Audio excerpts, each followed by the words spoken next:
Selamat datang di bumi pelita, menyalakan cahaya di dunia anak.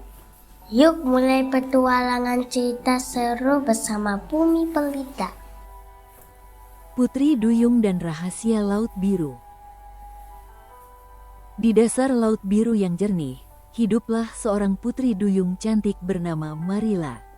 Rambutnya panjang berkilau seperti cahaya matahari yang menembus air, dan ekornya berwarna hijau zamrud.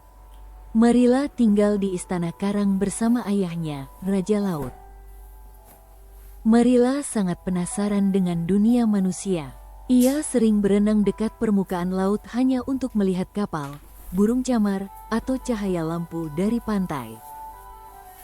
Suatu malam, Raja Laut berkata, "Marila, dunia manusia penuh bahaya. Jangan pernah mendekat." Marila mengangguk, tapi hatinya masih penasaran. Marila memiliki sahabat seekor ikan kecil bernama Bubbles. Bubbles selalu menemaninya bermain di taman rumput laut, bernyanyi bersama, dan bercerita. Pada suatu malam yang sunyi, Marila mendengar suara musik dari permukaan. Ia merasa suara itu indah sekali, seperti memanggil namanya. Tak tahan rasa ingin tahunya, Marila berenang ke permukaan. Dari kejauhan, ia melihat kapal besar dengan lampu terang. Di atasnya, para pelaut sedang bernyanyi. Tiba-tiba langit gelap, petir menyambar, dan badai besar menghantam kapal. Kapal itu terombang-ambing, hingga salah satu pelaut terjatuh ke laut. Marila berenang secepat kilat dan memegang pelaut itu. Dengan kuat ia membawanya ke pantai yang sepi, lalu pergi sebelum ia sadar. Pelaut itu adalah seorang pangeran muda. Wajahnya baik dan ramah.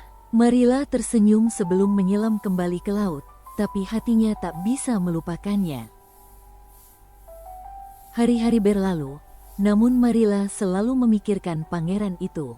Ia sering menyanyi sendirian di batu karang, berharap suatu hari bisa melihatnya lagi. Karena ingin bertemu pangeran, Marila mendatangi penyihir laut.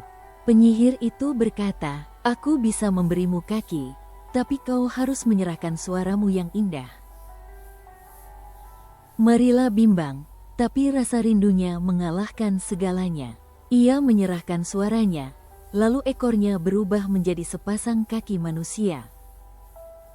Marila terdampar di pantai. Pangeran menemukannya dan membawanya ke istana, mengira Marila adalah gadis yang tersesat. Marila tinggal di istana, berjalan di taman, melihat bunga, dan merasakan sinar matahari di wajahnya. Ia bahagia, meski tak bisa berbicara. Pangeran mengadakan pesta di istana. Semua orang menari dan bernyanyi, tapi Marila hanya bisa tersenyum diam-diam. Pangeran menyukai Marila, tapi ia tidak tahu bahwa gadis itu adalah penyelamatnya. Marila ingin mengaku, tapi ia tak punya suara. Melihat pangeran bahagia, Marila menyadari bahwa cinta sejati adalah membiarkan orang yang kita sayangi bahagia, meski bukan bersama kita. Penyihir laut, yang diam-diam terharu melihat pengorbanan Marila, mengembalikan suaranya dan ekornya. Marila kembali ke laut, walau hatinya berat. Dari jauh, Marila sering melihat pangeran tersenyum di pantai. Ia pun bernyanyi lembut, walau pangeran tak tahu bahwa itu suaranya. Pesan moral: Marila hidup bahagia di laut bersama keluarganya. Ia belajar bahwa cinta bukan hanya tentang memiliki, tapi juga tentang memberi dan berkorban demi kebahagiaan orang lain. Terima kasih sudah mendengar cerita hari ini. Sampai jumpa di dongeng selanjutnya hanya di bumi pelita. Jangan lupa like, komen, dan subscribe ya.